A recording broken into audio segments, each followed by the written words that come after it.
ధర్మార్జునులు పాఠ్యాంశము 2వ భాగం చూడండి.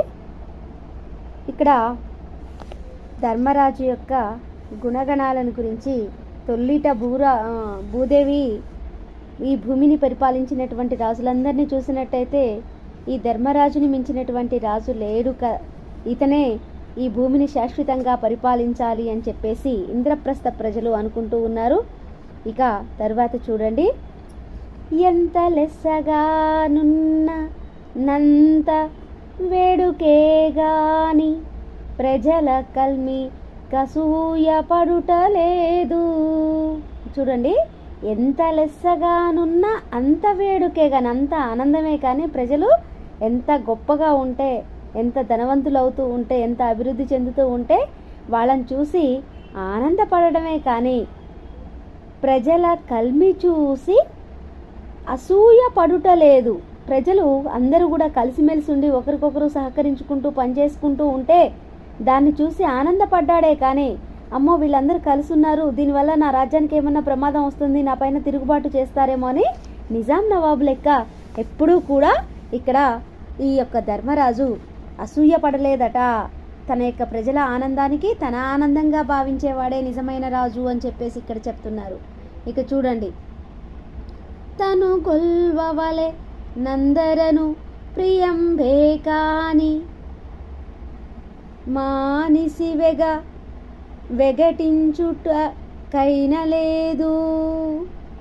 తను గొల్వవలె నందరును ప్రియంబే కాని, తనని పొగిడినా పొగడకున్నా తను ఏమైనా సరే ప్రజలందరూ ఎవరన్నా కూడా ప్రజలంటే ఆ రాజుకి ఎంతో ఇష్టమట, ధర్మరాజుకి. ఇంకా చూడు, మానిసి వెగటించు కైనలేదు.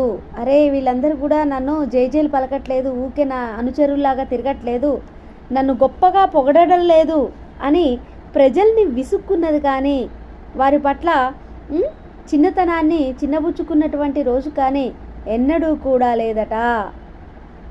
నిచ్చి వేడిన నర్దికిచ్చు చిత్తమే కాని మునుపింత ఇచ్చితి ననుటలేదు. చూడండి, అరే ఎవరైనా వచ్చి నాకు ఇది కావాలండి అని అడిగితే నిచ్చి వేడిన నర్తికి, అరే నిన్న ఇచ్చాను కదా మరి ఈరోజు కూడా వచ్చి మళ్ళీ ఎందుకు అడుగుతున్నారు అని అనడం ఎప్పుడూ కూడా, అటువంటి ఆలోచన కూడా అతని మనసులో లేదట. నిన్నే ఇతనికి ఇచ్చాను కదా, మళ్ళీ ఎందుకు వచ్చాడు ఇతను, ఈరోజు కూడా ఇవ్వాలా అన్నట్టు అస్సలు చూసేవాడు కాదట.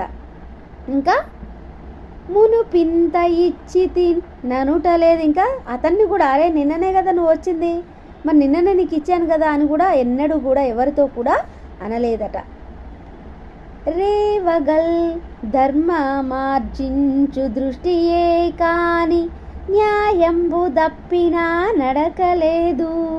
ఇక రాత్రి పగలు ఎప్పుడైనా సరే ధర్మాన్ని ఆర్జించటమే, ధర్మబద్ధంగా వ్యవహరిస్తూ ధర్మమూర్తి అనేటటువంటి పేరుని సంపాదించటమే దృష్టి కానీ దానిపైనే శ్రద్ధ వహించాడే కానీ న్యాయంపు తప్పినా నడకలేదు. ఏ రోజు కూడా తాను ధర్మం తప్పి న్యాయం తప్పి నడిచినటువంటి రోజే లేదట.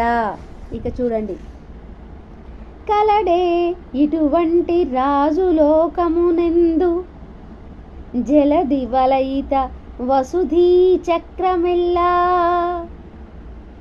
నేలవలె శాశ్వతముగా నీగనుండే ఏలవలె నన్యు లను నా నృపాలురు. చూడండి, ఇక ఈ భూమిని ఎల్లకాలము కూడా మరి ఇతనే పరిపాలించాలి. ఎందుకు అంటే కలడే ఇటువంటి రాజు లోకమునందు, మరి మొత్తం లోకమంతా ఎతికి చూస్తే ఇటువంటి రాజు ఇంకెవరైనా ఉన్నారా? జలది వలయత వసుమతీ చక్రమెల్లా, ఈ యొక్క మొత్తం చుట్టూ నీటితో నిండి ఉన్నటువంటి ఈ భూవలయంలో ఈ వసుధా చక్రం మొత్తం ఎల్లా కూడా అంటే ఎలా అంటే మొత్తం కూడా నేలవలె ఇతనే పరిపాలించాలి. ఎంతవరకు పరిపాలించాలి? శాశ్వతముగా.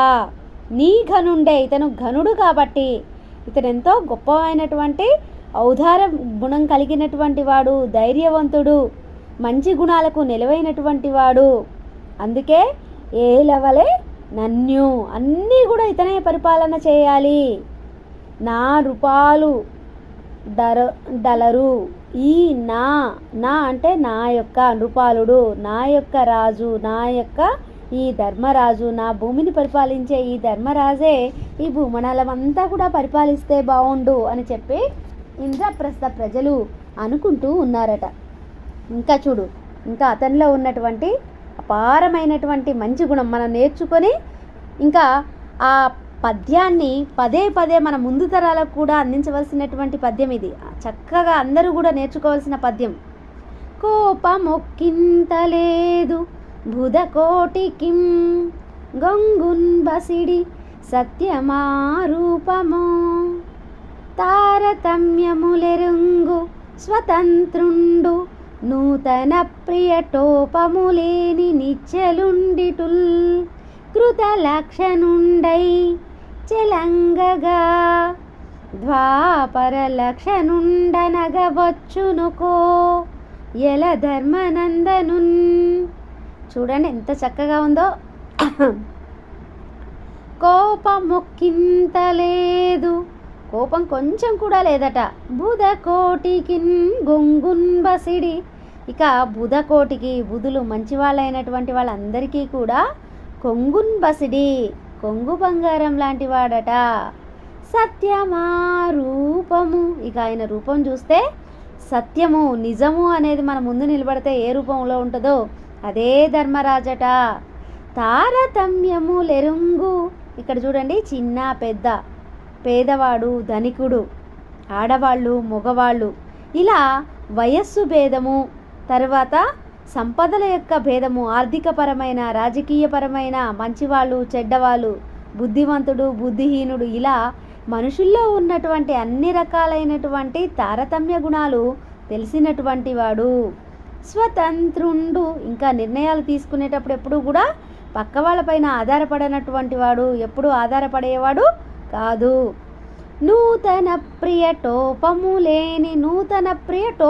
లేని నిచ్చెలుండిటుల్, ఇంకా అతనిలో ఉన్నటువంటి మంచి గుణాలు ఏంటి అంటే కొత్తవైనటువంటి విషయాలు, ఆధునికమైనటువంటి జల్సాలు, ఇటువంటి వాటి పట్ల, ఆడంబరాల పట్ల ఏమాత్రం కూడా ఆసక్తి లేనటువంటి వాడు. నిశ్చలమైనటువంటి స్థిరమైనటువంటి బుద్ధి కలిగినటువంటి వాడు. కృత లక్షణుండై చరంగగా, కృతయుగంలో ఉన్నటువంటి మంచి లక్షణాలు ఉన్నటువంటి వాడిలాగా ద్వాపర యుగం లక్షణుండనంగవచ్చు. ఇతన్ని కృతయుగ లక్షణాలు కలిగినటువంటి ద్వాపర యుగ మంచి లక్షణాలు కలిగిన వాడు అని చెప్పుకోవచ్చు. నకోయల ధర్మానందనున్, ఈ ఒక్కడే ఉన్నాడు. ఈ ఎలా అంటే ఈ భూమిపైన ధర్మానందనుడు, యమధర్మరాజు కుమారుడైనటువంటి ధర్మరాజు ఒక్కడే ఉన్నాడు ఈ భూమిపైన ఈ ద్వాపర యుగంలో. ఎవరు అంటే ఆ కృతయుగంలో ఉన్నటువంటి మంచి లక్షణాలు ద్వాపర యుగంలో ఉన్నవాడు ఎవరైనా ఒకడు ఉన్నాడు అంటే అతడు కేవలం యమధర్మరాజు వరం వల్ల పుట్టిన ధర్మరాజు మాత్రమే. ఎందుకు అంటే అతనిలో కోపం లేదు, ఆధునికమైనటువంటి ఆడంబరాల పట్ల ఆసక్తి లేదు, నిశ్చలమైనటువంటి నిర్ణయ స్వభావం కలిగినటువంటి వాడు, స్వతంత్రమైన నిర్ణయాలు చేసేవాడు, ఇంకా పెద్ద చిన్న ధనిక పేద, గొప్పవాడు పేదవాడు, ఇలా మనుషుల మధ్య కలిగినటువంటి వ్యత్యాసాలన్నీ తెలిసినవాడు, ఇంకా మంచి వాళ్ళకి కొంగు బంగారం లాంటివాడు, కోపం కొంచెం కూడా లేనటువంటి వాడు. ఇది ధర్మార్జునుల పాఠంలో ఉన్నటువంటి సెకండ్ పార్ట్. ఈ సెకండ్ పార్ట్లో చాలా మంచి విషయాలు నేర్చుకోదగినవి ఉన్నవి. అందరూ చదివి విని ఈ కోపమిక్కింత పద్యాన్ని ప్రాక్టీస్ చేయాలి.